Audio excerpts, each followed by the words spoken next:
हिमाचल प्रदेश के कुल्लू जिले का सेंज घाटी जो पूरी तरह से तबाही का दर्द झेल रहा है। जब भी बारिश होती है और पानी का फ्लो जब तेजी से आता है और इस इलाके में बादल फटता है तो एक बड़ी तबाही इस इलाके में देखने को मिलती है। मैं इस वक्त आपको जो सेंज घाटी है उसके ऊपर से जो पहाड़ी का एरिया है वहां से पूरा दृश्य दिखाता हूं कि आखिरकार जो बादल फटा और फटने के बाद में जो पानी यहाँ पर सैलाब के तौर पर तबाही मचाता हुआ आगे की तरफ निकला तो जो भी उसकी जद में आया सबको अपनी चपेट में लेता हुआ बहाता हुआ आगे की तरफ ले गया।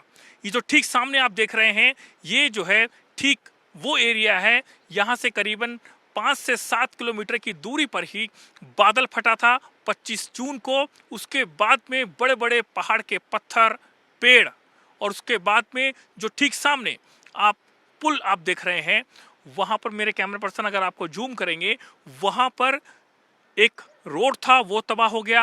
आसपास के जो घर थे वहां तक जो मलबा है वो पहुंच गया और यहां से कुछ ही दूरी पर एक बिहाली गांव है वहां पर 3 लोग जो थे वो बह गए। तीनों की मौत हो गई। 2 का अभी तक शव बरामद नहीं हो पाया है। लेकिन यहाँ जो रहने वाले लोग हैं वो डरे सहमे हैं। वो इस वक्त खौफ के साए के बीच जी रहे हैं। जब यहाँ पर बारिश होती है तो लोग डरने लगते हैं कि कहीं फिर से बादल ना फट जाए, फिर से पानी का सैलाब उनको अपनी जद में ना ले ले। ये जो एरिया आप देखेंगे कि जब यहाँ पर पानी का सैलाब तेजी से आया तो यहाँ पर लोगों की फसलें थी, लोगों के घर थे, वो सभी तबाह हो गए और पानी यहाँ से बहता हुआ फिर आगे की तरफ निकल गया। इस इलाके को अगर आप देखेंगे और समझेंगे, ये सेंज वैली जो है इस इलाके की सबसे फेमस वैली से कहा जाता है। सैलानी यहाँ पर घूमने के लिए, इसे देखने के लिए यहाँ पर पहुँचते हैं। हमारे साथ में यहाँ के जो कि जगन्नाथ जी हैं जो कि यहीं के रहने वाले हैं और इस वैली को अच्छे से जानते हैं क्योंकि यहीं पर ही इनका जन्म हुआ है। और फिर आइए इनसे बात करते हैं और समझते हैं कि आखिरकार जो 25 जून को तबाही हुई वो आखिरकार उसका मंजर कैसे था। जगन्नाथ जी, आप बता रहे थे कि जब से यहाँ पर ये जो प्रोजेक्ट आया है और उसके बाद में जो बादल फटने की प्रक्रिया है वो आखिरकार ज़्यादा तेजी से बढ़ने लगी है। ज़्यादा तेजी से इसलिए बढ़ी ना जिनकी जब 2003 में जब ये प्रोजेक्ट आया, इन्होंने जो है जितना भी इनका जो रोड का मलबा था वो उन्होंने नीचे दराई की साइड फेंका। तो उस कारण से जो है दराई में जो है बड़ा भारी मलबा जो है, जब ऊपर से जो है 2003 में ऐसा हुआ कि बादल तो पीछे भी फटे, जब ऊपर से पानी आया तो इन्होंने भी डैम एकदम ही छोड़ दिया। क्योंकि इनको जो पहले इन्होंने खाली उस वक्त नहीं किया था, जैसा अभी इन्होंने पहले खाली करके रखा ऐसा इन्होंने नहीं किया था। सारा वो क्या नाम ऊपर से मलबा आकर के जो है ये पूरी जितना भी है नीचे जो है बिहाड़ी में जो है बैठ गया और जल स्तर जो पानी का जो ऊपर बढ़ गया। ये जो दरार थी ये बड़ी भारी नीचे डाउन थी, कम से कम जो है 20-30 फुट डाउन थी ये दरार। इतना मक जो है इसमें जो है भर गया। जल स्तर जब ऊपर बढ़ा तो तब जाकर के हमारे जो ये घर जमीनों में जो पानी आ गया। अच्छा, ये जो देख पा रहा हूँ ये ठीक सामने वाला जो ये घर है ये आपका ही घर है? यहाँ पर आपकी पूरी खेती होती थी? यहाँ मेरा बगीचा था, क्या नाम घर था, गाय के लिए जो मकान बनाया था। तो ऐसा नहीं कि जो यहाँ हमारे मकान बहे तो मैं मुख्यमंत्री जी का बहुत आभारी हूँ क्योंकि उन्होंने जो है हमको जो है पहले जो 1.5 लाख रुपए मिलता था बोला हमारे को जो है बहुत अच्छा पैसा दिया।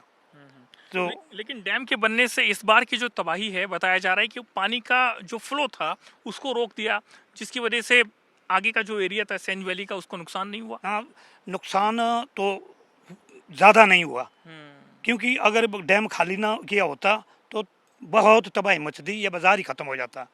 तो पानी जो बहुत ही था, बड़ा भारी पानी था। फिर जो है इतना जो पानी जो है आप ये देख रहे हैं कि नीचे देखो लकड़ियाँ, कितनी लकड़ियाँ लाई, क्योंकि जो जंगल में सड़ी पड़ी थी ये बेकार की लकड़ियाँ ना काम की है ना जी। तो ये क्या नाम इतना तो उन्होंने ठीक किया कि जब उन्होंने डैम खाली रखा तो उससे जो हमारा काफ़ी बचाव हुआ। अच्छा, और लेकिन अब डर भी लगता है, आप तो यहीं पर ही पले बड़े हैं, अब क्या डर भी लगता है? कभी ऐसा ही मन में आता है कि यहाँ से छोड़ करके कहीं और चले जाएं, शिफ्ट हो जाएं? अब मातृभूमि जहाँ जन्म हुआ है उसको छोड़ना जो बड़ा मुश्किल हो जाता है। मगर मजबूरी में हमको जो है छोड़ना पड़ रहा है। मुझे तो नींद नहीं आ रही है, क्योंकि मैंने जब अपना ये मकान छोड़ दिया, मेरे तो बड़े बड़े मोटे कमरे हैं, अब किराए के मकान में रहना, हल्के हल्के बाथरूम ना, हमारे को क्या नाम मज़ा आ रहा है वहाँ बैठने का ना उठने का। तो घर तो काफ़ी ऊपर है तो हमारा घर भी है ऊपर, तो वहाँ रोड नहीं है, बीमारी के कारण बारिश घुटनों में आती है दर्द तो है। डर लगता है। बड़ा भारी डर लगता है महाराज। मैंने तो 1 हफ्ता पहले छोड़ दिया है मकान, अच्छा, 1-2 हफ्ते, क्योंकि मुझे पता था कि अब मणिकर्ण का पानी जो भी है वो जो यहाँ आ गया है, क्योंकि अब तो ज़्यादा खतरा हो गया था। तो इसलिए जो हमने तो पहले ही मकान जो खाली कर दिया था, 1 हफ्ता पहले मैंने मकान खाली किया, उसके बाद जो है उतने को तो ये फ्लड आ गया। जी। तो देखिए यहाँ पर ये जो बता रहे हैं, जो उनके गांव की ज़मीन है वो भी चपेट में आई है। और ये जो पूरा एरिया आप देख रहे हैं, जो कि यहाँ पर ये छोटे छोटे घर और फ्लैट्स बने हैं, ये बेसिकली नेशनल हाइड्रो प्रोजेक्ट है, उसका ये घर है, उसके ऑफिस यहाँ पर बने हुए हैं, उनका जो स्टाफ है वो यहाँ पर रहता है।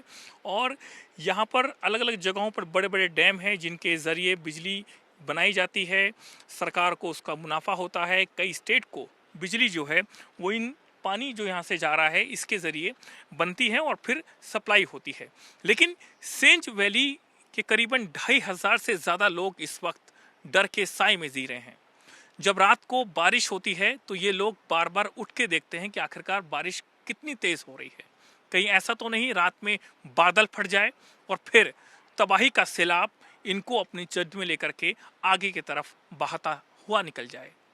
डर अभी भी बना हुआ है। जैसे 2003 में भी यहाँ बाढ़ आई थी, उस टाइम भी, उससे पहले भी हमने एनएचपीसी को मतलब आगाह किया था कि यहाँ पर जो इनके इंचार्ज है तो उन्होंने बताया था कि यहाँ पर इनके डैम छोड़ने की वजह से पानी आ जाता है। तो इन्हें कहा था कि हमने कि सेफ्टी वॉल लगाइए, तो इन्हें हमें इग्नोर किया यहाँ की स्थानीय जनता को। और क्या बोलते हैं, जैसे भी बाढ़ आई तो तब मतलब ना वॉल हुई, तो उसकी वजह से सारा नदी का रुख ही हमारी तरफ को बढ़ गया और जिससे हमारी मतलब जो ज़मीन का नुकसान हो गया, हमारी फसल वगैरह, और जिसमें मेरा फ़िश फार्म भी था और मेरे ताऊ जी का क्या बोलते हैं पशु वगैरह का यहाँ पर था, गौशाला था, वो सारा बह गया, घर वगैरह बह गया, जिससे हमारा टोटल लॉस है। देखा जाके कितना नुकसान हुआ है नहीं हुआ है? ये तो मतलब टोटल लॉस है, आप पूरा देख सकते हैं, नीचे पत्थर मतलब बन गया, नदी का रुख इधर से बन गया यहाँ पर, और सारा जितना भी फॉरेस्ट से लकड़ियाँ है वो यहाँ मलबा इकट्ठा हो गया जी। डर लगता है इस इलाके में रहते हुए आपको? यहाँ पर हमने रहना ही छोड़ दिया, अब यहाँ पर उम्मीदें ही छूट गई हमारी यहाँ पर। अब क्या करें, हमने पीछे मतलब 2003 के बाद भी मतलब 3 के बाद भी हमने मतलब यहाँ पर फिर से ज़मीन सुधार किया था, भूमि सुधार किया था, पर ये फिर से इस बार हो गया, हमारा क्या फ़ायदा था मतलब मेहनत करने का। यहाँ पर यही हालत हाँ जी, हाँ जी, जो नदी का रुख मुड़ गया सारा। या हमने पिछली बार भी बोला था कि जो रोड है बख्शाल रोड, उसमें भी मतलब कुछ सेफ्टी वॉल लगाई है जिससे मतलब नदी का रुख नदी की तरफ ही रहे। उनने मतलब हमें इग्नोर किया हमेशा, मतलब जैसे यहाँ की बख्शाल की जनता को। और अपनी जब देखेंगे इनके क्या बोलते हैं एनएचपीसी का, इन्हें अपने तरफ बढ़िया सेफ्टी वॉल देते हैं हर साल, और हमारे लिए मतलब एक डंगा तक नहीं लगाते यहाँ पर कोई क्रेट वॉल। Thank you.